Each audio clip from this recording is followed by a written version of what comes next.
Hello बच्चों, तो भाई कैसे हो आप सभी। आई होप सारे बच्चे एकदम अच्छे होंगे, एकदम बड़े होंगे और एकदम मस्त होंगे बच्चों। तो welcome to this amazing platform of physics Wallah और पीडब्ल्यू हिंदी मीडियम के तुम चैनल पर तुम लोगों का बहुत बहुत स्वागत है, जहां पर हमारा उदय बैच जो चल रहा था उसका हमारा क्लास 9th का मैथ्स का अगला लेक्चर लेकर तुम्हारे कमल सर, तुम्हारे के स्क्वायर सर पधार चुके हैं, जहां पर हम बात कर रहे थे दो चर वाले रैखिक समीकरण के बारे में, यानी कि linear equation in two variable के बारे में। जहां पर मैंने तुम्हें पिछली क्लास में समीकरण क्या होती है, एक चर वाली रैखिक समीकरण क्या होती है, रैखिक समीकरण क्या होती है, फिर दो चर वाली रैखिक समीकरण क्या होती है और दो चर वाले रैखिक समीकरण के हल क्या होते हैं, ये सारी कहानी बहुत अच्छे से, क्लियरली, बढ़िया तरीके से, बेहतरीन तरीके से समझा दी थी।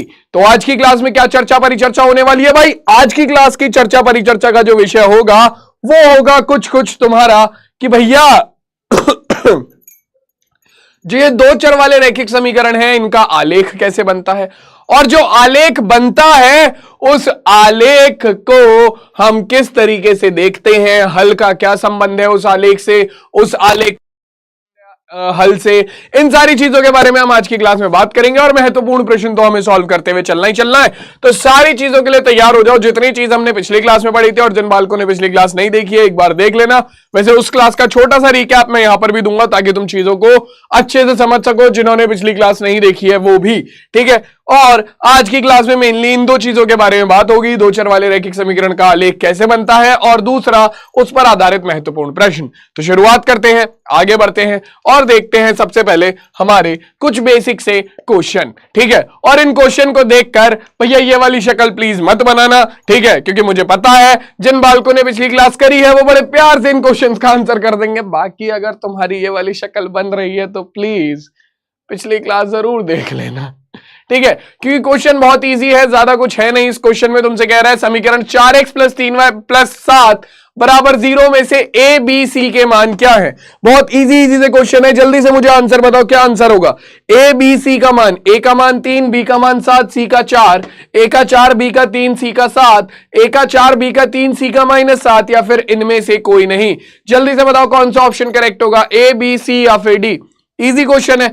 तुम सीधा अपनी दी हुई समीकरण की तुलना, तुम्हारी जो दी हुई समीकरण है 4x + 3y + 7 = 0, इस समीकरण की तुलना तुम डायरेक्टली कर सकते हो। किससे?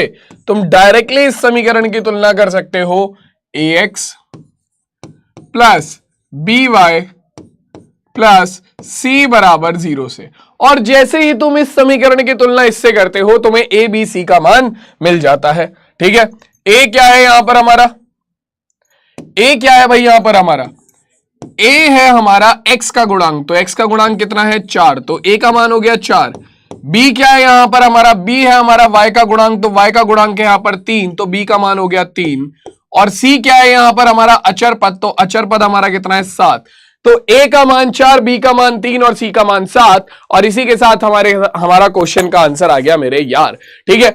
इजी क्वेश्चन है, बेसिक क्वेश्चन है, बस थोड़ा सा दिमाग लगाना और समझने वाली बात है कि भैया समीकरण से a b c के मान कैसे निकलेंगे, उसकी तुलना उसके व्यापक रूप से करके। तो भैया आपका option number B, a = 4, b = 3 और c = 7 इस दिए गए प्रश्न का बिल्कुल सही उत्तर हो जाएगा। किसी भी बच्चे को यहां पर कोई दिक्कत है? क्लियर है यहां तक सारी चीजें? समझ में आ गया सबको अच्छे से? चलो अब आ जाओ आगे बात करते हैं अगले क्वेश्चन के बारे में। अगला क्वेश्चन क्या कह रहा है कि समीकरण x + 3y + 7 = 0 के कितने हल होंगे। x + 3y + 7 = 0, ये चीज मैंने तुम्हें पिछली क्लास में समझाई थी, है ना। और जिसे नहीं याद है वो अब समझ लेगा बहुत अच्छे से कि इस समीकरण के कितने हल होंगे। केवल और केवल एक हल होगा, कोई हल नहीं होगा, अपरिमित रूप से अनेक हल होंगे, या फिर इनमें से कोई सा भी ऑप्शन ठीक नहीं है। ए बी सी या फिर डी, कौन सा विकल्प इस दिए गए प्रश्न का सही उत्तर होगा। बहुत सोच समझ के आंसर देना कि अगर मैं एक दो चर वाली, ये देखो समीकरण कौन सी है, यहां पर दो चर है, दोनों चरों की घात एक है, इसका मतलब ये एक दो चर वाली रैखिक समीकरण है। और मैंने समझाया था कि दो चर वाली रैखिक समीकरण के कितने हल होते हैं, पिछली क्लास में हमने चर्चा करी थी इस बारे में। हमें पता है इसके अपरिमित रूप से अनेक हल होते हैं। तो जिन भी बालकों ने पहली बारी में बिल्कुल करेक्ट आंसर दिया है, यानी कि ऑप्शन नंबर सी बताया है, बाकी बालक कह रहे होंगे दिस इज विचक्राफ्ट। विचक्राफ्ट बोले तो काला जादू। ठीक है, someone does maths without using a calculator, बिना कैलकुलेटर के मैथ्स कर देना, लोग बात कहते हैं ये काला जादू है। ठीक है, मीम है बस एक। ठीक, तो भैया सीधी सी बात है, देखो हम जानते हैं कि हम क्या कर सकते हैं, हम दी गई समीकरण में एक चर के अलग अलग मान रखकर दूसरे चर के अलग अलग मान निकाल सकते हैं। ठीक है, फॉर एग्जाम्पल मैं यहां पर x का मान -1 रखता हूं, तो मेरे पास आएगा -1 प्लस 3y प्लस 7 बराबर 0। तो हमारे पास आएगा -1 प्लस 7 कितना हो गया, -1 प्लस 7 हो गया हमारा +6 बराबर 0। 6 इधर जाकर माइनस का हो जाएगा, तो 3y बराबर हो गया हमारा कितना, -6। 3 से काटेंगे 3 दूनी 6, y का मान आ गया -2। तो समीकरण का एक हल हो जाएगा कितना, समीकरण का एक हल हो गया -1, -2। ठीक, क्या इस समीकरण के और हल निकल सकते हैं, x बराबर 0 रखकर y का मान निकालो, ये आएगा कितना आपका, कितना आएगा, मैं यहां पर y बराबर 0 रख लेता हूं, चलो y बराबर 0, पहले तो x बराबर 0 रखकर y का मान निकालोगे तो ये आएगा -7/3। ठीक है, मैं y बराबर 0 रखकर मान निकालता हूं तो ये होगा x प्लस 3 गुणा 0 प्लस 7 बराबर 0 के, तो x प्लस 0 प्लस 7 बराबर 0 के, तो हमारे पास कितना आ जाएगा, 0 प्लस 7 7 हो गया, 7 इधर जाकर माइनस का हो जाएगा, तो x का मान निकल कर आ गया -7। तो हमारे पास समीकरण का एक और हल आ गया -7,0। तो तुम देख सकते हो यहां पर कि मैं दी गई समीकरण में एक चर का मान रखकर दूसरे चर का मान निकाल सकता हूं, और ऐसा मैं जितनी चाहे उतनी बार कर सकता हूं। तो यानी कि यहां पर मेरे पास चर के कितने मान हो सकते हैं, कितने मान, जितनी हमारी वास्तविक संख्याएं हैं, जितनी हमारी वास्तविक संख्याएं, और वो कितनी है भैया हमें पता ही नहीं है, अनंत है, अपरिमित रूप से अनेक है। तो भैया अपरिमित रूप से अनेक संख्याएं तुम इसमें एक चर की जगह पर रखकर दूसरे चर के लिए अपरिमित रूप से अनेक संख्याएं निकाल सकते हो। यानी कि एक दो चर वाली रैखिक समीकरण के लिए कितने हल हो सकते हैं, अपरिमित रूप से अनेक हल हो सकते हैं। ठीक है, तो पिछली क्लास का एक छोटा सा रिकैप तुम्हारे इन दोनों क्वेश्चन से हो गया। ठीक है, एक बार मैं और समझा देता हूं जल्दी से, और फिर हम चलेंगे सीधा कहां पर, बढ़िया बढ़िया क्वेश्चंस की तरफ। जैसे कि भैया देखो, दो चर वाले रैखिक समीकरण में क्या था, बहुत अच्छे से क्लियर करा था मैंने तुम्हें कि कोई भी समीकरण जो ax plus by plus c बराबर 0 के रूप की है, कोई भी समीकरण जो ax plus by plus c बराबर 0 के रूप की है, वो समीकरण हमारी क्या होती है, दो चर वाली रैखिक समीकरण होती है। और यहां पर a b व c सारे के सारे वास्तविक संख्याएं होते हैं, वास्तविक संख्याएं होते हैं, और आपका जो a और b है वो एक साथ 0 नहीं होना चाहिए। a व b एक साथ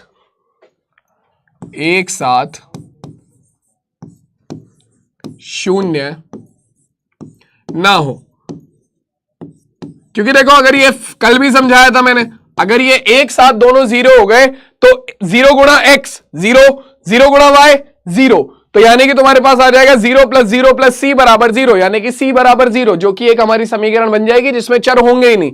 तो इसलिए दो चर वाली रैखिक समीकरण नहीं बचेगी। ठीक है, तो इसीलिए हम क्या बोलते हैं कि भैया ax plus by plus c बराबर 0 एक दो चर वाली रैखिक समीकरण बन सकती है अगर a b c तीनों वास्तविक संख्याएं हो और a और b एक साथ 0 ना हो। अलग अलग 0 होगा तो फिर भी चल जाएगा, क्योंकि तुम अगर इसे मान लो तुमने खाली a को 0 कर दिया तो तुम्हारे पास क्या बनेगा, तुम्हारे पास बनेगा by प्लस c बराबर 0। ठीक है, तो यहां से तुम्हारा x वाला चर हट जाएगा, लेकिन y वाला चर तो तब भी बचा रहेगा। और हम जानते हैं कि एक चर वाली रैखिक समीकरण को हम दो चर वाले रैखिक समीकरण के रूप में लिख सकते हैं सॉरी, बिल्कुल लिख सकते हैं। ठीक है, तो एक बार देख लेते हैं भैया कि अब यहां पर मैंने तुम्हें और क्या क्या चीजें समझाई थी। मैंने तुम्हें समझाया था कि दो चर वाले रैखिक समीकरण को हम अगर निकालना चाहें तो दो चर वाले रैखिक समीकरण का हल कैसे निकालते हैं। जैसे कि मैंने एक समीकरण ले ली x प्लस वाई माइनस 4 बराबर 0। तो यहां पर मैंने तुम्हें बताया था कि तुम एक चर के अलग अलग मान रखकर दूसरे चर के अलग अलग मान निकाल सकते हो। जैसे कि मैंने मान लो x का मान 0 रखा, तो x बराबर 0 पर y का मान कितना आएगा, ये हो जाएगा 0 प्लस वाई माइनस 4 बराबर 0। ठीक है, माइनस के 4 इधर जाकर प्लस हो जाएगा, 0 प्लस वाई वाई हो गया तो 0, माइनस 4 इधर जाकर प्लस हो गया, 0 प्लस 4 कितना हो जाएगा 4। तो ये हो गया कितना, y का मान 4। और मैंने तुम्हें यह भी समझाया था कि समीकरण के जो हल है, समीकरण दो चर वाले रैखिक समीकरण के जो हल है उसमें कितने चर होते हैं, दो चर होते हैं, यानी कि हल कितने आएंगे, दो आएंगे। तो सीधी सी बात है बच्चों, आपका दो चर वाले रैखिक समीकरण का जो हल आता है वो हमेशा एक पेयर में आता है, x, y के रूप में आता है। तो x का मान 0, y का मान 4। ठीक है, अब क्या इस समीकरण के और हल निकल सकते हैं, बिल्कुल निकल सकते हैं। y बराबर 0 पर निकाल लो, y बराबर 0 पर मेरे पास क्या हो जाएगा, x प्लस 0 माइनस 4 बराबर 0। तो 0 माइनस 4 आएगा, माइनस के 4 को उठाकर उधर भेजोगे तो क्या हो जाएगा, प्लस 4। तो ये हो जाएगा x बराबर 0 प्लस 4 यानी कि 4। तो बेटा हमारे पास समीकरण का दूसरा हल हो गया x, y कितना, x का मान है 4, y का मान है 0।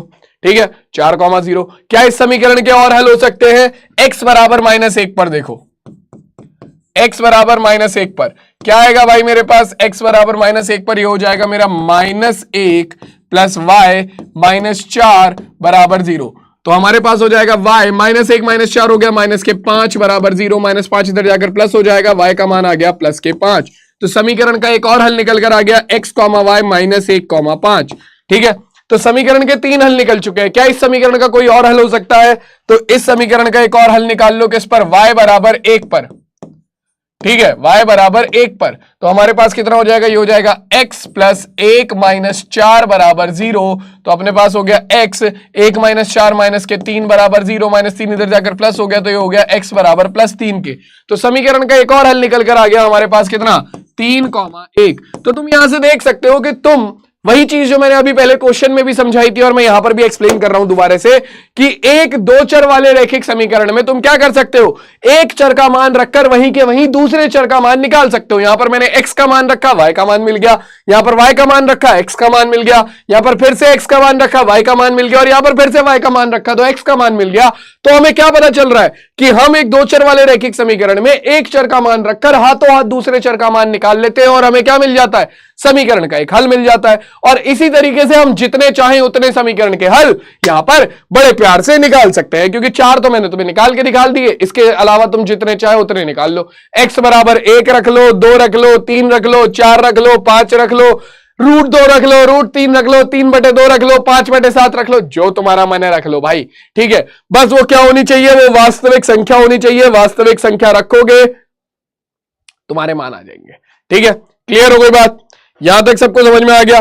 तो दो चर वाले जो ये रैखिक समीकरण है, ठीक है, इनके जो ये हल हमने निकाले हैं, ये जो हल हमने निकाले हैं दो चर वाले रैखिक समीकरणों के जो ये हल हमने निकाले हैं, ये तुम्हें किस चीज की याद दिलाते हैं,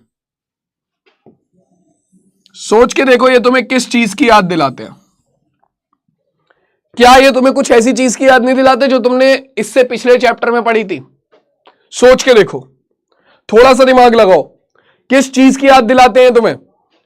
और नहीं दिलाते तो दिलाना चाहिए, फिर पिछला चैप्टर पढ़ना तुम लोगों के लिए ज्यादा जरूरी है। अगर ये तुम्हें कुछ याद नहीं दिला रहे तो तुम्हें दिलाना चाहिए। ये याद दिलाते हैं भाई साहब तुम्हें सीधी सीधी एक ही चीज की, और उस चीज का नाम है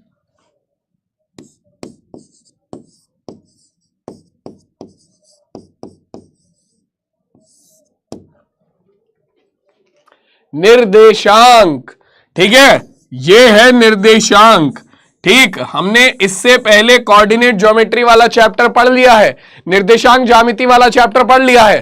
ठीक है, तो ये जो आप देख सकते हो, जो ये हमारे दो चर वाले रैखिक समीकरण के जो हल आते हैं पेयर में x, y के रूप में, ये हमेशा क्या देखते हैं, ये हमेशा हमें निर्देशांक जैसे दिखते हैं। और निर्देशांक को अगर तुम्हें किसी बिंदु के निर्देशांक दिए हो तो उसे तल पर कैसे दिखाते हैं ये हम पिछले चैप्टर में ऑलरेडी पढ़ चुके हैं। इस चैप्टर में देखो मेरा काम है रिवाइज कराना, तो रिवाइज तो मैं जरूर कराऊंगा और मैं समझाऊंगा भी, ठीक है, बट ये चीज हम पिछले चैप्टर निर्देशांक ज्यामिति में पढ़ चुके हैं कि अगर हमारे पास कोई एक बिंदु है तो उसके हम निर्देशांक अगर हमें दिए जाए तो उसे कैसे हम तल पर आलेखित करते हैं।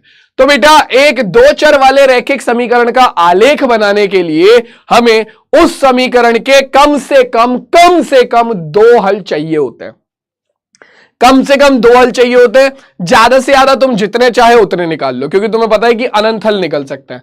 तो जितने ज्यादा हल निकालोगे उतना एक्यूरेट तुम्हारा ग्राफ बनेगा, ठीक है, बट कम से कम दो तो चाहिए, ठीक। और हल निकालना तुम जानते ही हो कैसे निकालते हैं। हल निकालना तुम जानते ही हो कि भैया एक तो ऐसे निकाल लो, ठीक है, अपना एक चर का मान रख के दूसरे चर का मान निकालते जाओ, तुम्हें हल मिलते जाएंगे। तो कम से कम इस तरीके से दो हल निकाल लो तो तुम्हारे दो चर वाले रैखिक समीकरण का आलेख बन जाता है। अब उस पर चलेंगे हम आलेख पर, बट पहले आ जाते हैं कुछ बेसिक से क्वेश्चन पर, ठीक है, और फिर हम आलेख को पढ़ेंगे, ठीक है। जैसे कि सबसे पहला क्वेश्चन हमें दे रखा है क्या कि निम्नलिखित समीकरणों को ax plus B Y plus सी बराबर 0 के रूप में व्यक्त करें तथा एबीसी का मान ज्ञात करें। अब ये प्रश्न जो है ये प्रश्न तुम्हारे एनसीईआरटी के प्रश्न है, ठीक है, तो आराम से ध्यान से देखना, एग्जाम में हो सकता है तुम्हें यही पढ़ा हुआ मिल जाए क्वेश्चन सीधा। तो समीकरण क्या है, पहले समीकरण पे ध्यान देते हैं। x minus 4y x minus 4 बराबर 3y के, है ना, x माइनस 4 बराबर 3y के। हमें पता है हमें RHS में खाली 0 को रखना है, हमें RHS में खाली 0 को रखना है। तो ये जो 3y है ये भाई साहब तो मुफ्त में बैठे हैं उधर, इन्हें उठाकर इधर लाओ। ये होगा x माइनस 4 प्लस का 3y इधर आकर हो गया माइनस 3y बराबर 0, ठीक है। अब पहले x वाला पद फिर y वाला फिर अचर पद, तो सबसे पहले x वाला पद फिर माइनस के 3y और फिर माइनस के 4 बराबर 0। तो बेटा ये हो गया हमारी दी हुई समीकरण का ax plus B Y plus सी बराबर 0 वाला रूप, ठीक है, ax plus B Y plus सी बराबर 0 वाला रूप। अब इसकी तुलना तुम्हें किससे करनी है, इसकी तुलना तुम्हें करनी है किससे, ax plus B Y plus सी बराबर 0 से, और यहां से तुम्हें ए बी सी के मान निकालने हैं। तो a का मान कितना हो जाएगा बच्चों, देखो x का गुणांक होगा a का मान। गुणांक क्या होते हैं, जो भी चीजें गुणा में होती है। तो x की गुणा में कुछ नहीं है यहां पर, तो x की गुणा में कुछ नहीं है इसका मतलब क्या है, क्या 0 होगा। x की गुणा में कुछ नहीं है तो इसका मतलब क्या है, क्या ये 0 होगा। बहुत सारे बच्चे ये गलती करते हैं कि x की गुणा में कुछ नहीं है तो वो ले लेते हैं 0, तो 0 गुणा x। अरे मेरे लल्लू लाल सोच के देखा, अगर यहां पर x की गुणा में 0 होता तो 0 गुणा x तो 0 होता है, 0 गुणा x तो 0 होता है, तो यानी कि x की गुणा में 0 तो हो नहीं सकता। तो क्या होगा, ध्यान से हमेशा इस चीज को याद रखना, जब किसी भी पद की गुणा में कोई गुणांक ना हो तो उसका मतलब है वहां पर गुणा में क्या है, वहां पर गुणा में 1 है, क्योंकि 1 गुणा x करोगे तो x आएगा। तो यानी कि यहां पर खाली x है तो इसका मतलब इस x की गुणा में 1 है, तो x का गुणांक है 1, a का मान आ गया 1। b y का गुणांक है, यहां पर y का गुणांक है 3। तो फिर से वही बात मैंने पिछली क्लास में ही बोला था, मैं इस क्लास में भी बोलूंगा कि दो चर वाले रैखिक समीकरण के जब भी तुम गुणांक लोगे या फिर आगे भी कहीं भी तुम समीकरणों में अगर तुम गुणांक ले रहे हो किसी चीज के, तो वो हमेशा चिन्ह के साथ लिए जाएंगे। किसके साथ लिए जाएंगे, चिन्ह के साथ लिए जाएंगे, यानी कि साइन के लिए जाएंगे, ठीक है। तो यहां पर चिन्ह क्या है, यहां पर प्लस नहीं माइनस का चिन्ह है, तो ये होगा माइनस के 3। और सेम चीज तुम्हारी सी जो है तुम्हारा अचर पद, वो कितना होगा, वो होगा माइनस के 4, ठीक है। तो ये हो गया तुम्हारा ए बी सी का मान, और ये हो गई तुम्हारी समीकरण ax plus B Y plus सी बराबर 0 के रूप में। अब तुम कहोगे कि सर यहां पर तो प्लस आ रहा है और यहां पर माइनस आ रहा है, ऐसे कैसे। तो देखो इसे तुम लिखना चाहो तो इस तरीके से भी लिख सकते हो, 1 गुणा x प्लस ब्रैकेट के अंदर माइनस के 3y, ठीक है। मैंने क्या करा, मैंने ये -3 था, इसे प्लस बनाने के लिए मैंने -3 को ब्रैकेट में डाल दिया। तुम ब्रैकेट खोलोगे तो क्या होगा, प्लस की गुणा -3 से होगी तो वो -3y हो जाएगा, ठीक है। और -4 को मैं लिख दूंगा प्लस ब्रैकेट के अंदर -4 बराबर 0। अब बन गई ये समीकरण, a x plus B Y plus सी बराबर 0 के रूप की, जहां पर ए का मान 1 है, बी का मान -3 है और सी का मान -4 है। तुम भी जब पूछोगे कि सर हम चिन्ह के साथ क्यों लेते हैं, क्योंकि अगर जब हम इसे प्रॉपर अपने a x plus B Y plus सी बराबर 0 के रूप में बदलेंगे तो भाई साहब आपके जो ए बी और सी हैं वो अपने आप चिन्ह में चले जाएंगे। समझ रहे हो, वो अपने आप चिन्ह में चले जाएंगे। ठीक है, तो इसीलिए हमेशा हम जो भी आपके गुणांक होते हैं उन्हें हमेशा चिन्ह के साथ ही लेते हैं। ठीक है, क्लियर हो गई बात? क्वेश्चन समझ में आ गया सबको? ये तुम्हारे दिए गए क्वेश्चन के आंसर हो गए। चलो नेक्स्ट क्वेश्चन पे आगे बढ़ता हूं मैं। अगला क्वेश्चन देखते हैं क्या कह रहा है। अगला क्वेश्चन लगाया जाए भाई, क्या कह रहा है? देखो अगला क्वेश्चन हमसे कह रहा है कि फिर से वही बात है कि a x plus B Y plus सी बराबर 0 के रूप में व्यक्त करो, और हमसे क्या कह रहा है कि एबीसी का मान ज्ञात करो। तो चलो a x plus B Y plus सी बराबर 0 के रूप में व्यक्त करेंगे और एबीसी का मान ज्ञात करेंगे। तो हमारे पास है x बराबर 3y। इस बार जो समीकरण है वो है x बराबर 3y। तो सीधी सी बात है, सिंपल एक लॉजिक होना चाहिए कि तुम्हारे पास RHS में 0 चाहिए। हमें क्या चाहिए? हमें RHS में 0 चाहिए, बाकी कुछ नहीं चाहिए। तो सबसे पहले 3y को उठाकर इधर लाओ, तो हो जाएगा x माइनस 3y बराबर 0। x माइनस 3y बराबर 0 हो गया यार, क्या ही करना है। ठीक है, अब ax आ गया, by आ गया, ax आ गया, by आ गया, c नहीं है यहां पर हमारा। c के लिए हम क्या करेंगे? x minus 3y। अब जब जो भी पद यहां पर हमारा नहीं होगा, जो भी पद यहां पर हमारा नहीं होगा, उसके लिए हम क्या करेंगे? उसके लिए हम यहां पर ले लेंगे 0। 0 बन गया हीरो बराबर 0 के। तो ये बन गई तुम्हारी समीकरण। ठीक है, अब ये समीकरण बन गई तुम्हारी किस रूप की? ये समीकरण बन गई तुम्हारी ax plus by plus c बराबर 0 के रूप की। क्योंकि देखो 3y प्लस 0 कितना होगा? 3y प्लस 0 भी 3y होगा, तो कोई दिक्कत है ही नहीं। देखो x का गुणांक है a, यहां पर हमारे x का गुणांक है ऊपर 1। यहां पर x की गुणा में कुछ नहीं, अभी थोड़ी देर पहले बता रहे, अब गुणा में कुछ नहीं होगा, उसका मतलब 1 होगा। ठीक है, y का गुणांक है b, यहां पर y का गुणांक है -3। ठीक है, और हमारा अचर पद यहां पर कितना है? अचर पद है यहां पर हमारा 0। तो ABC का मान हो गया हमारा ये। ठीक है, अगर मान लो तुम्हें समीकरण दी जाती ये 3y माइनस 4 बराबर 0 और इसे बोलता कि तुम्हें ax plus B Y plus सी बराबर 0 के रूप में व्यक्त करो, तो क्या होता भाई? यहां पर हमारे पास x वाला गुणांक नहीं है, यहां पर हमारे पास x वाला पद नहीं है। तो जब x वाला पद नहीं है तो उसे लाना पड़ेगा। ठीक है, ये क्या है? ये हमारी दी हुई समीकरण जो है वो एक चर में दी हुई समीकरण है। ठीक है, एक चर वाली रैखिक समीकरण है ये क्या है? ये एक चर वाली रैखिक समीकरण है। ठीक है, तो इन समीकरणों को दो चर वाली रैखिक समीकरण में बदलना बहुत ही आसान है।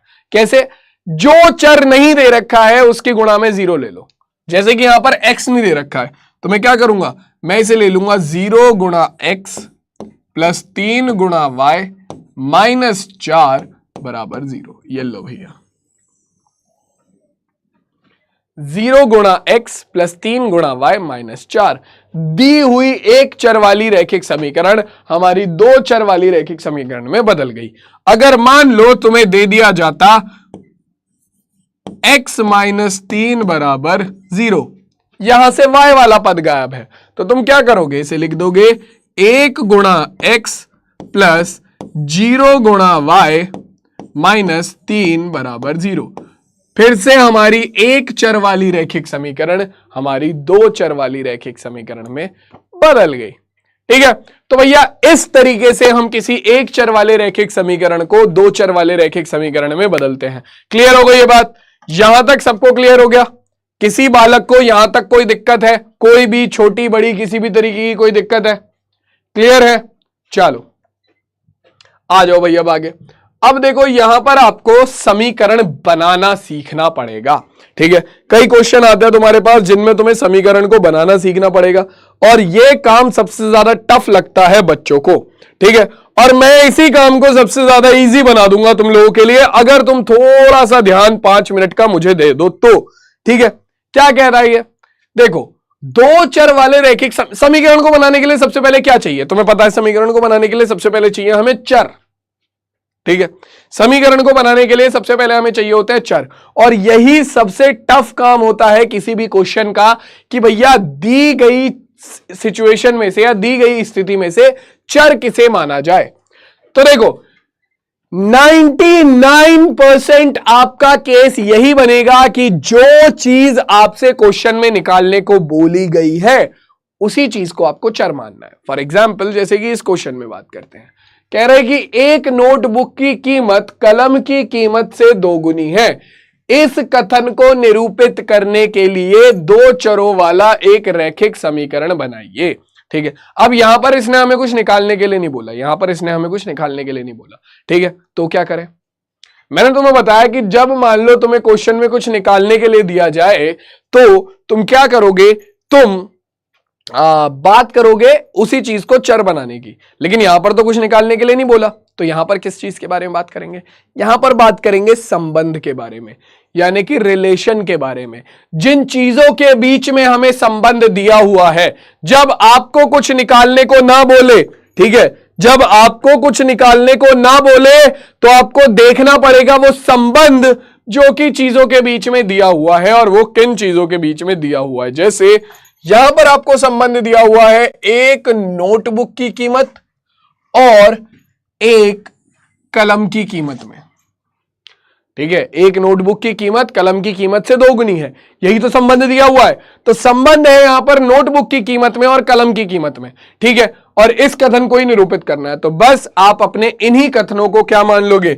आप अपना इन्हीं दोनों को चर मान लोगे। माना हमें दो चर चाहिए, हमें दो चर चाहिए, तो हम मान लेंगे, माना हमारा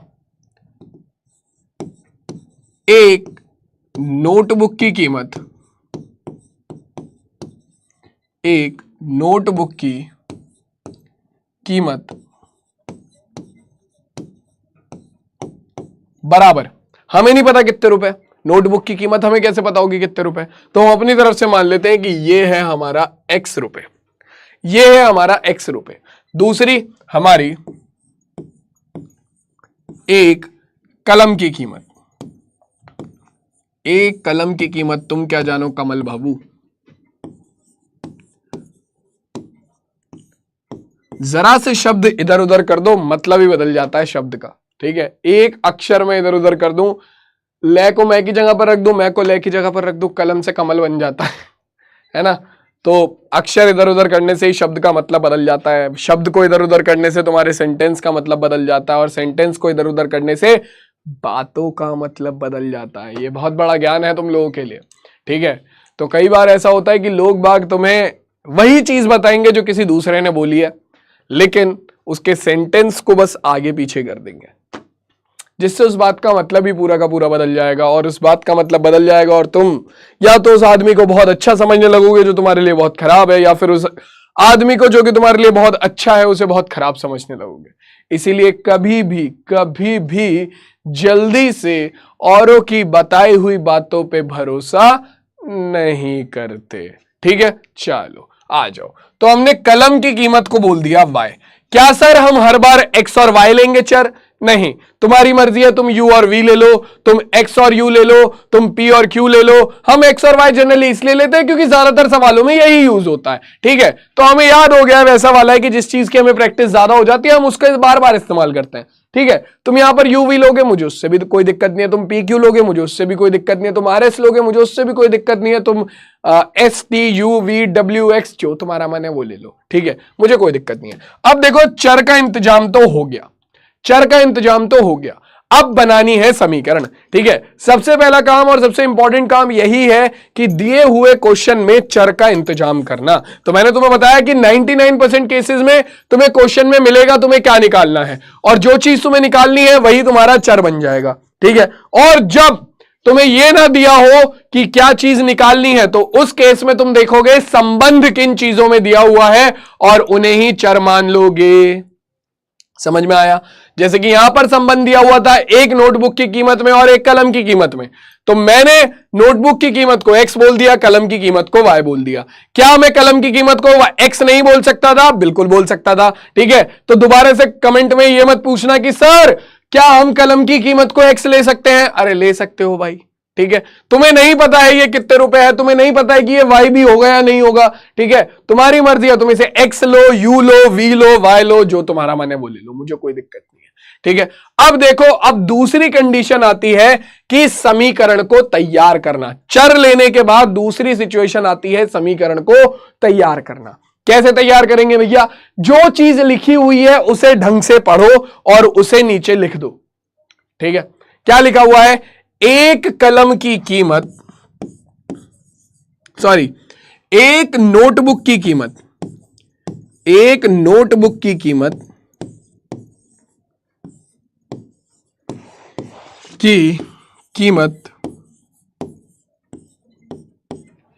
एक कलम की कीमत से दोगुनी है। एक कलम की कीमत से कितनी गुनी है बच्चों? 2 गुनी है। तो 2 गुणा एक कलम की कीमत।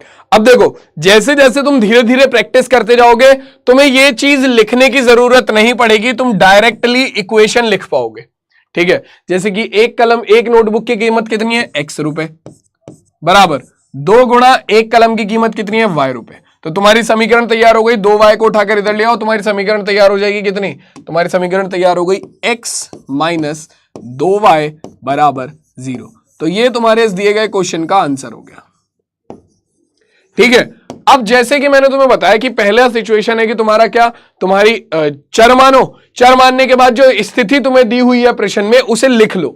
अब जैसे जैसे तुम ज्यादा से ज्यादा क्वेश्चन की प्रैक्टिस करोगे, तुम्हें इस स्थिति को लिखने की जरूरत नहीं पड़ेगी, ठीक है। तुम्हें डायरेक्ट क्या समीकरण लिखने की आदत हो जाएगी, तुम्हें डायरेक्ट समीकरण लिखने की आदत हो जाएगी, तुम्हें स्थिति को लिखने की जरूरत नहीं पड़ेगी, ठीक है। बट जब तक तुम्हें यह आदत नहीं होती है तब तक तुम इस तरीके से स्थिति को लिख सकते हो कि जो चीज वहां पर लिखी हुई है उसे डायरेक्टली यहां पर आकर टिपा दो, ठीक है। अगर ऐसा करते हो तो चीजें ज्यादा जल्दी और आसानी से बिना गलती के सॉल्व हो जाएंगी। जैसे कि मैंने लिखा एक नोटबुक की कीमत जो है वो एक कलम की कीमत से कितनी है? 2 गुनी है। तो 2 गुणा एक कलम की कीमत, छुट्टी।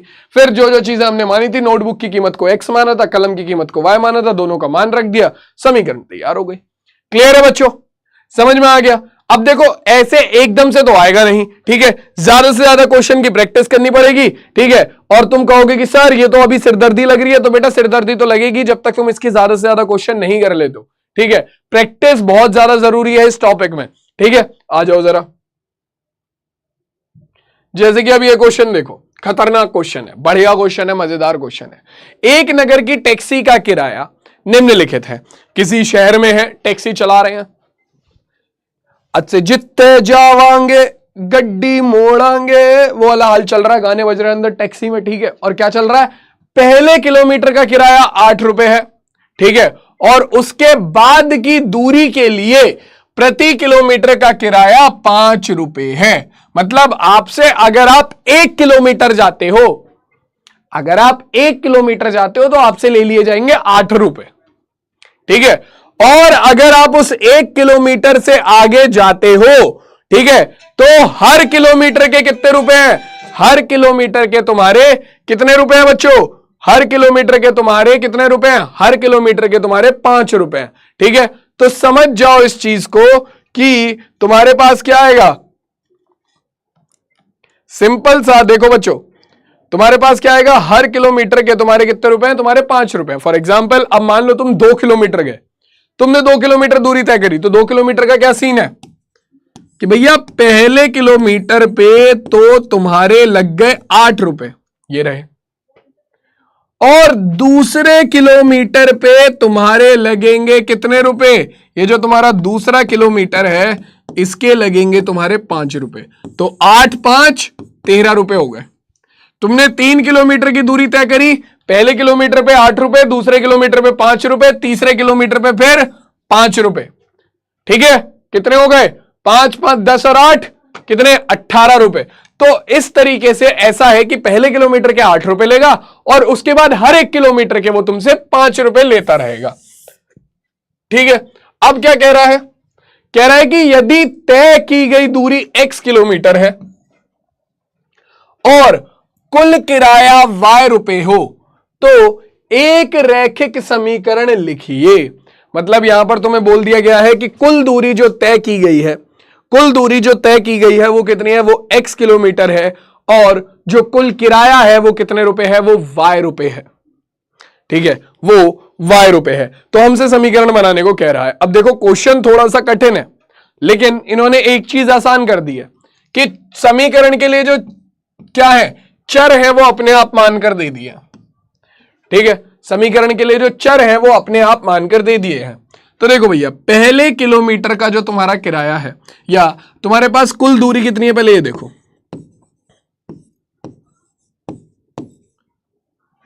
कुल दूरी जो है वो तुम्हारी कितनी है,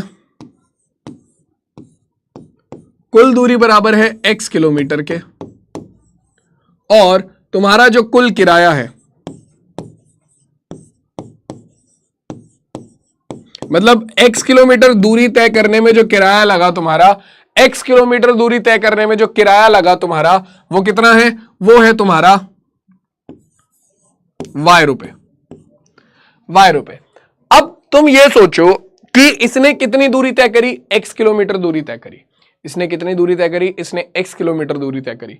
अब जो बच्चे दिमाग लगाने वाले हैं वो इस चीज पे दिमाग लगा लेंगे कि इन्होंने क्या चीज दे रखी है। थोड़ा सा भी अगर तुम सोचोगे तो तुम्हें याद आएगा कि यार इन्होंने पैसे के बारे में बात करी है पीछे, कि पहले किलोमीटर का किराया जो है वो 8 रुपए। ओके, पहले लिखते हैं इस चीज को, सोच के करेंगे पूरे क्वेश्चन को। पहले किलोमीटर का किराया बराबर 8 रुपए। हमें कुल किराया y रुपए दे रखा है।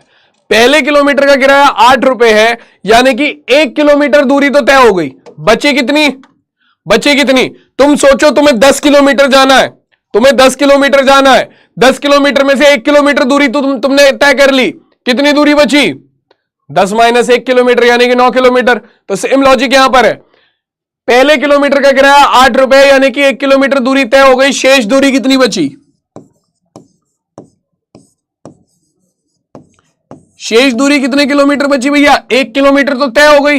टोटल दूरी थी x किलोमीटर, तो शेष बची x माइनस 1 किलोमीटर। ठीक है, शेष दूरी कितनी बची, x माइनस 1 किलोमीटर। सिंपल है ना। अब पहले किलोमीटर का किराया तो 8 रुपए था, पहले किलोमीटर का किराया तो 8 रुपए था। अब ये जो शेष दूरी बची, इसका किराया कितने होगा भाई साहब। उसने बोला था क्वेश्चन में कि पहले किलोमीटर का किराया 8 रुपए है, और उसके बाद प्रत्येक किलोमीटर के लिए 5 रुपए देने पड़ेंगे। अब तुम सोचो कि तुम एक चॉकलेट के 5 रुपए दे रहे हो, तुम 10 चॉकलेट के कितने दोगे, 5 गुणा 10। सिंपल। तुम एक चॉकलेट के 5 रुपए दे रहे हो, तुम 13 चॉकलेट के कितने रुपए दोगे, 13 गुणा 5 या 5 गुणा 13। सेम लॉजिक यहां पर लगाओ। तुम 1 किलोमीटर के 5 रुपए दे रहे हो, तो उसके बाद x माइनस 1 किलोमीटर के कितने रुपए दोगे, शेष दूरी का किराया। शेष दूरी का किराया कितना होगा भैया, अगर तुम 1 किलोमीटर के 5 रुपए दे रहे हो तो x माइनस 1 किलोमीटर के कितने दोगे, 5 गुणा x माइनस 1 रुपए दोगे। ठीक है, जिसे मैं हल कर लूं तो ये आएगा मेरे पास 5x माइनस 5 रुपए। ठीक है, 5x माइनस 5 रुपए। अब अगर मैं यहां पर कुल किराया निकालूं तो कितना होगा भैया, कुल किराया कितना होगा आपका, पहले किलोमीटर का किराया यानी कि 8 रुपए, और उसके बाद जो शेष दूरी बची थी उसका किराया कितने रुपए आपका, आपका 5x माइनस 5 रुपए। यह आपका कुल किराया होगा। ठीक है, जिसे मैं हल करता हूं तो मेरे पास कुल किराया निकल कर आ जाएगा 5x, और 8 माइनस 5 करेंगे तो ये हो गया प्लस के 3 बराबर कुल किराया। अब जरा एक बात बताओ, कुल किराया किसके बराबर था, हाँ भैया कुल किराया किसके बराबर था, जरा याद करिए। कुल किराया बराबर था y रुपए के। तो भैया कुल किराए की जगह पर उठाकर रख दो y, और ये बन गई तुम्हारी समीकरण एकदम लल्लन टाप, हो गया काम।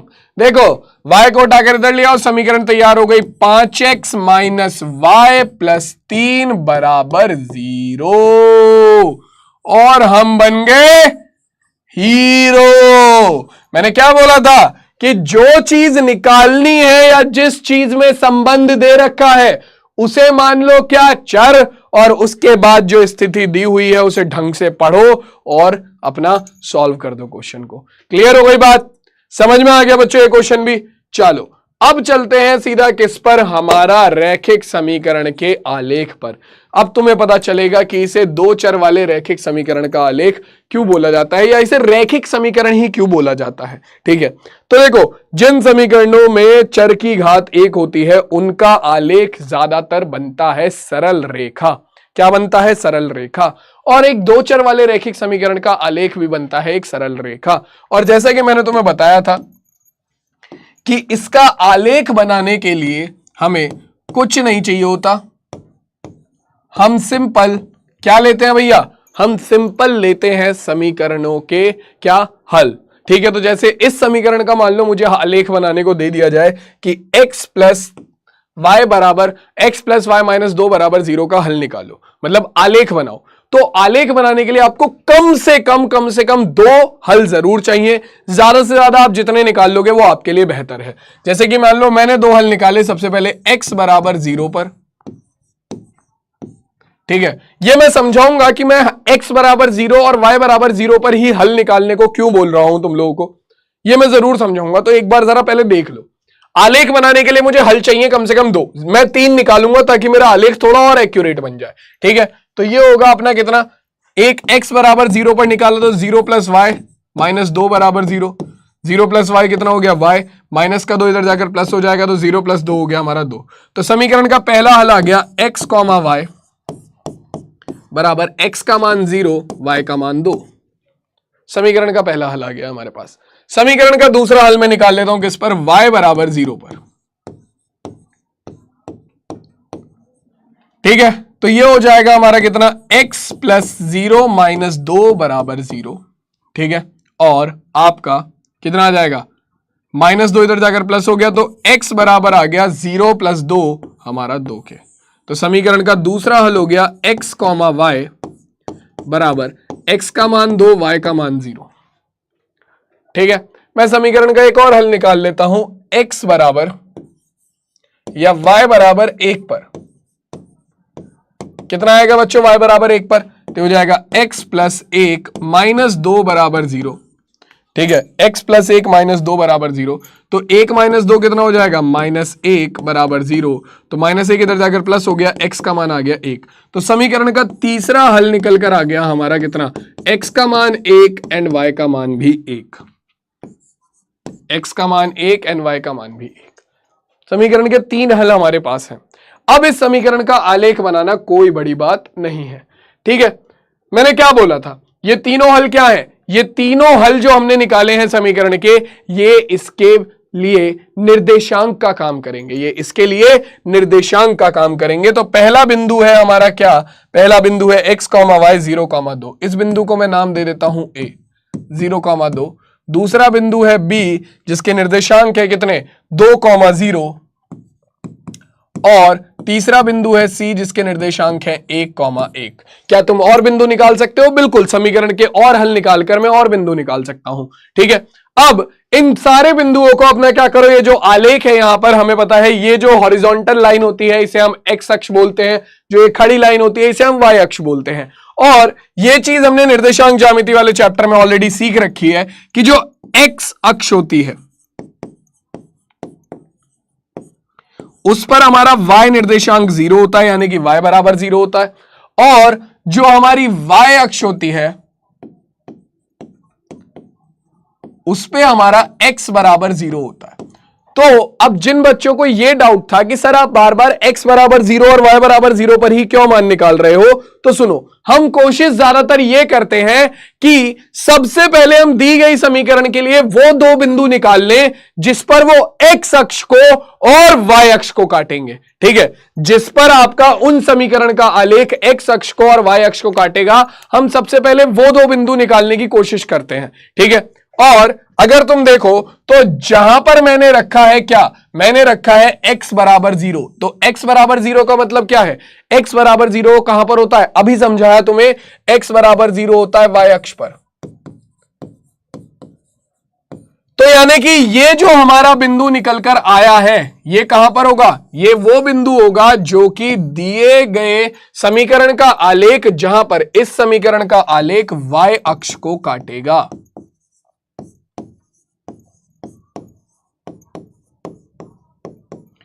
ठीक है, और y बराबर 0 क्या होता है, y बराबर 0 होता है तुम्हारा कहां पर, x अक्ष पर।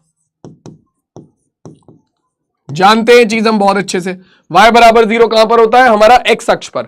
तो इसका मतलब ये जो बिंदु हमारा निकल कर आया था, ये जो समीकरण का हल हमारा निकल कर आया था, ये वो बिंदु है जो कि हमारा x अक्ष को, जहां पर इस समीकरण का आलेख काटेगा।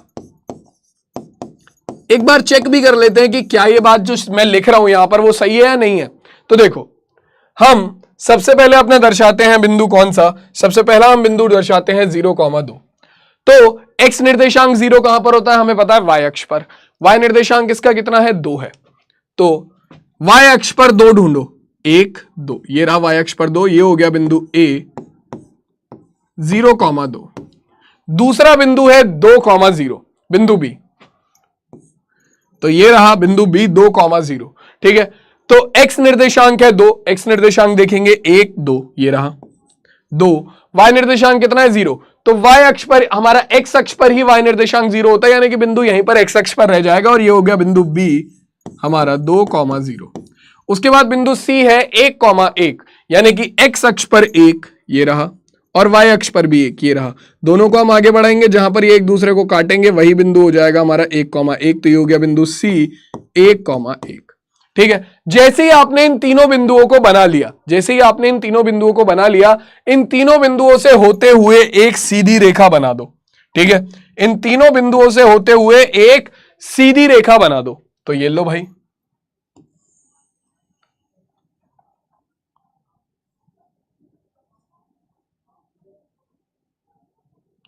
ये रही हमारी सीधी रेखा। ठीक है, ये जो सीधी रेखा आपने बनाई है, यही सीधी रेखा आपका आलेख है किसका, x प्लस वाई माइनस 2 बराबर 0 का।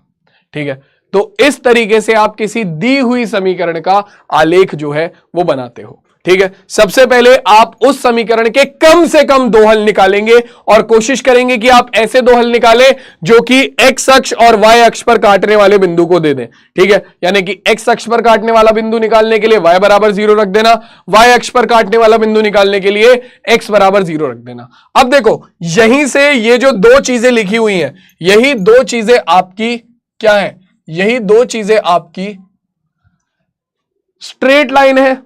ये स्ट्रेट लाइन है, इस स्ट्रेट लाइन का समीकरण जो है वो हमने देख लिया कि मतलब जो आपकी सरल रेखा होती है वो स्ट्रेट लाइन होती है, और उसका जो है आपका समीकरण हम लिख सकते हैं 2 चर वाले रैखिक समीकरण के रूप में। ठीक है, तो ये जो y अक्ष है और ये जो x अक्ष है, ये भी एक स्ट्रेट लाइन है, तो इनका भी कोई ना कोई समीकरण होना चाहिए। तो बेटा बिल्कुल इनका भी समीकरण होता है। ठीक है, x बराबर 0 तुम्हारा y अक्ष का समीकरण होता है, याद रखना, y अक्ष का समीकरण होता है x बराबर 0, और दूसरा आपका y बराबर 0 जो ये है, ये तुम्हारा x अक्ष का समीकरण होता है। ठीक है, आपका y बराबर 0 x अक्ष का समीकरण होता है, x बराबर 0 y अक्ष का समीकरण होता है। ठीक है, इसके अलावा किसी भी समीकरण पर, मान लो कोई भी समीकरण है, जैसे कि मान लो ये समीकरण थी, इसका आलेख मैंने यहां पर तुम्हारे सामने बना दिया। ठीक है, किसी भी समीकरण के आलेख पर आने वाला कोई भी बिंदु, किसी भी समीकरण के आलेख पर आने वाला कोई भी बिंदु उस समीकरण का बच्चों हल होता है। फॉर एग्जाम्पल, जैसे कि ये 3 बिंदु तो तुम देख ही सकते हो कि इसके आलेख पर आ रहे हैं, और ये हमें पता भी कैसे चले हल निकाल के। लेकिन इसके अलावा भी मैं कोई 3 बिंदु ले लूं, जैसे कि मान लो मैंने एक ये बिंदु ले लिया, तो इसके निर्देशांक कैसे निकालेंगे, x निर्देशांक निकालने के लिए x अक्ष पर लंब डालेंगे, जहां पर ये x अक्ष को काट रहा होगा वो इसका x निर्देशांक है, यानी कि ये तो हो गया कितना, -2, और y निर्देशांक कितना है बच्चों, y निर्देशांक है 4, तो इस बिंदु के निर्देशांक हो गए -2,4। तो ये जो बिंदु है -2,4 ये हमारी समीकरण को संतुष्ट करेगा। ठीक है, समीकरण क्या है भैया? आपकी समीकरण है x + y -2 = 0, है ना? तो मैंने क्या बोला कि भैया ये जो बिंदु है जो कि इस समीकरण के आलेख पर आ रहा है वो इस समीकरण को संतुष्ट करेगा, यानी कि आपका x का मान -2 रखो प्लस y का मान 4 रखो -2 = 0। तो ये हो जाएगा 4 -2 हो गया -4 = 0। 4 - 4 कितना हो गया? 0 = 0। तुम देख सकते हो यहां पर क्या आ गया? LHS = RHS आ गया। तो यानी कि मेरे लल्लू लाल, अगर तुम्हें ये चीज समझ में आ गई है क्या कि किसी भी समीकरण के आलेख पर आने वाला कोई भी बिंदु उस समीकरण का क्या होता है? हल होता है। या फिर इसका वाइसा वर्सा यानी कि उल्टा भी बिल्कुल सच है क्या कि भैया अगर कोई बिंदु समीकरण का हल है तो वो उसके आलेख पर स्थित होगा। फॉर एग्जाम्पल, जैसे कि हमने यहां पर देखा कि हमारे समीकरण के 3 बिंदु थे 0,2, 2,0, 1,1 जो कि समीकरण के हल थे और ये हमारे समीकरण के आलेख पर भी स्थित है। और हमने देखा कि भैया -2,4 जो है वो समीकरण के आलेख पर स्थित है तो वो समीकरण का हल भी है। अब तुम लोग चेक करो कि ये जो बिंदु है जिसका x निर्देशांक कितना है? x निर्देशांक है 4, y निर्देशांक कितना है भैया? y निर्देशांक है -2। क्या ये बिंदु भी इस समीकरण का हल होगा? 4, -2, ये तुम लोगों को चेक करना है। ठीक है, मैं अपनी तरफ से बता चुका हूं कि एक 2 चर वाले रैखिक समीकरण का आलेख एक सरल रेखा होती है। ठीक है, जिसे हम कैसे बनाते हैं? सबसे पहले उस सरल रेखा के लिए हम 2 बिंदुओं का इंतजाम करेंगे। ठीक है, समीकरण के 2 हल निकालकर। जैसे ही हमें समीकरण के 2 हल मिल जाएंगे उन्हें हम दिखाएंगे आलेख पर, अपना निर्देशांक तल पर, और उन्हें आपस में मिलाकर अपना काम कर देंगे, आलेख को तैयार कर देंगे। ठीक है, उस आलेख पर आने वाला हर एक बिंदु समीकरण का हल होगा। ठीक है, क्लियर हो गई बात? यहां तक सबको समझ में हो गया? तुम्हारा y = 0 x अक्ष का समीकरण होता है, x = 0 y अक्ष का समीकरण होता है। ठीक, ये सारी चीजें बिल्कुल बेसिक सी थी जो कि आई होप सबको क्लियर हो गई होंगी। ठीक है, चलो भाई, अब यहां पर समीकरण क्या कह रहा है? समीकरण x + 2y = 6 के 4 हल ज्ञात कीजिए और इसका आलेख भी बच्चों हमें तैयार करना है। ठीक है, x + 2y = 6 के 4 हल हमें निकालने हैं और इसका हमें क्या करना है? इसका हमें आलेख भी बनाना है। तो सबसे पहले समीकरण के देखो हमें 4 हल निकालने हैं। x + 2y = 6, तो वही काम करेंगे सबसे पहले हम, क्या जो कि हम करते हैं। समीकरण का आलेख बनाना है तो 2 हल तो हम x = 0 और y = 0 पर निकाल लेंगे ताकि हमें x अक्ष पर और y अक्ष पर बिंदु मिल जाए। तो सबसे पहले x = 0, x = 0 पर निकालेंगे तो क्या मिलेगा मुझे? y अक्ष पर बिंदु मिलेगा, क्योंकि x = 0 y अक्ष पर होता है। तो देखो भाई ये कितना हो जाएगा? ये हो जाएगा 0 + 2y = 6। ठीक है, तो 2y 0 + 2y कितना हो गया? 2y = 6। 2 से भाग करेंगे, 2 एकम 2, 2 तिया 6, तो y का मान निकल कर आ गया 3। तो समीकरण का एक हल आ गया हमारा x, y बराबर किसके? आपका x का मान 0, y का मान 3। पहला हल आ गया। समीकरण का दूसरा हल, ये हो गया पहला हल। ठीक है, समीकरण का दूसरा हल y = 0 पर क्या होगा भैया? आपका x + 2 × 0 = 6, तो 2 × 0 कितना हो जाएगा? 2 × 0 0 हो गया। ठीक, तो x + 0 = 6, तो यानी कि x बराबर आ गया 6 के। तो समीकरण का जो दूसरा हल निकल कर आ गया x, y, वो कितना आ गया? वो आ गया 6,0। छुट्टी, ये समीकरण का दूसरा हल हो गया। समीकरण का तीसरा हल देखो भाई, किस पर निकालें? y = 1 पर निकाल देते हैं। y = 1 पर निकालो जल्दी से। क्या आएगा बच्चों? ये हो जाएगा अपना x + 2 × 1 = 6, तो अपने पास हो गया x बराबर 2 एकम 2 इधर जाएगा, माइनस का हो जाएगा, तो 6 - 2, तो x का मान निकल कर आ गया 4। तो समीकरण का एक और हल आ गया x, y = 4,1। x का मान 4, y का मान 1। ठीक है, समीकरण का एक और हल बचा, लास्ट हल है हमारा ये, चौथा हल। समीकरण के 4 हल निकालने थे हमें। ठीक है, तो क्या निकाल ले? x = 2 पर निकाल ले, x = 2 पर निकाल लेते हैं।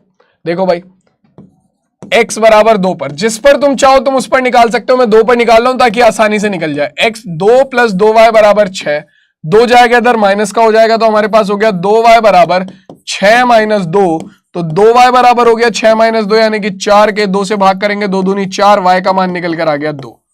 तो x का मान 2 है, y का मान भी 2 है, तो समीकरण का चौथा हल आ गया 2,2।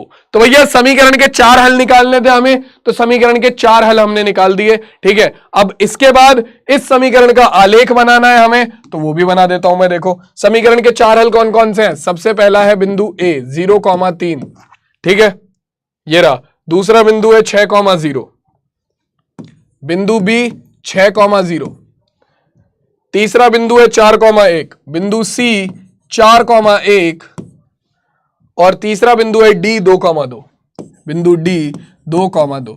इन चारों बिंदुओं को दर्शा दो अपना आलेख पर और उन्हें आपस में मिलाकर अपना आलेख तैयार कर लो। सबसे पहले 0,3, 0,3 कहां है, x निर्देशांक 0 है, y अक्ष पर होगा।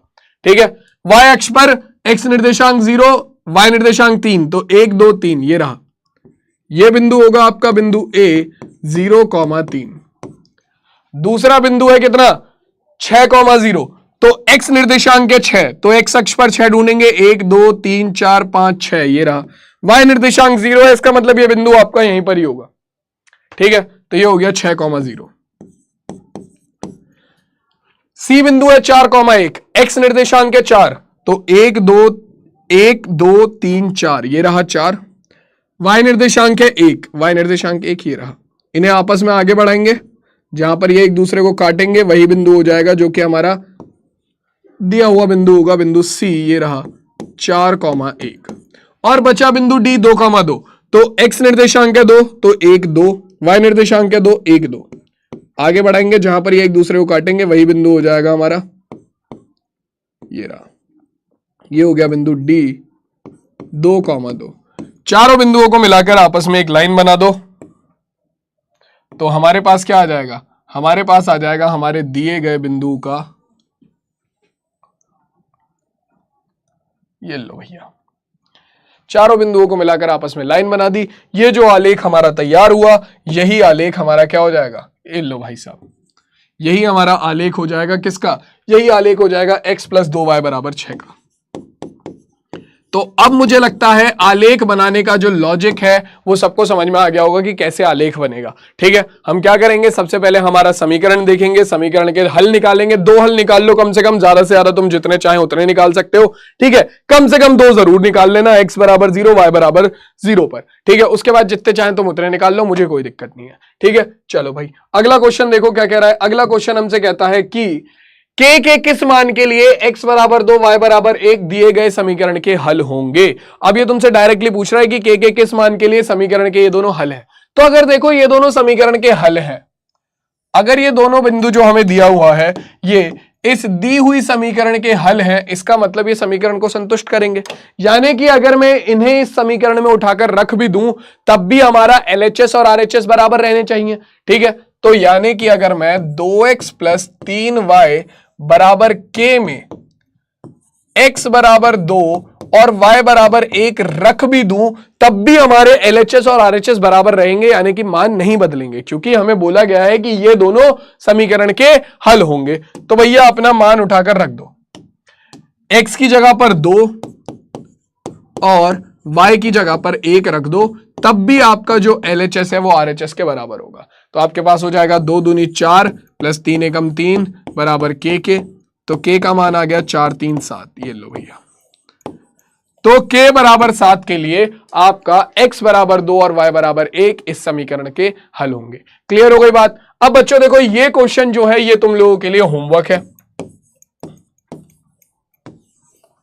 ठीक है, कह रहा है कि एक विद्यालय में कक्षा 9 की छात्राएं यामिनी और फातिमा ने मिलकर भूकंप पीड़ितों के लिए व्यक्तियों की सहायता के लिए प्रधानमंत्री राहत कोष में 100 रुपए का अंशदान किया। ठीक है, बहुत अच्छी बात है। एक रैखिक समीकरण के लिए जो इन आंकड़ों को संतुष्ट करती हो वे इस स्थिति के 2 हल भी ज्ञात कीजिए। तो हमें क्या करना है, एक रैखिक समीकरण देनी है। तो तुम डायरेक्टली सोच लो ना कि इसमें तो कोई स्थिति भी नहीं दे रखी, इसमें यह भी नहीं दे रखा कि क्या संबंध है, इसमें कुछ नहीं दे रखा, बस एक चीज बता रखी है कितने रुपए का अंशदान हुआ है। 100 रुपए का अंशदान हुआ है। किस किसने किया है? यामिनी ने किया और फातिमा ने किया है। तुम्हें ये नहीं पता कि क्या चर है क्या अचर है, कुछ नहीं पता है ना। लॉजिक लगाओ, सोच के देखो, लगा थोड़ा, आया दिमाग में, कुछ क्रैक किया। यामिनी ने जितने रुपए दिए अंशदान में x रुपए, फातिमा ने जितने रुपए दिए अंशदान में y रुपए, हो गया काम। दोनों के कुल मिलाकर कितने रुपए गए? 100 रुपए।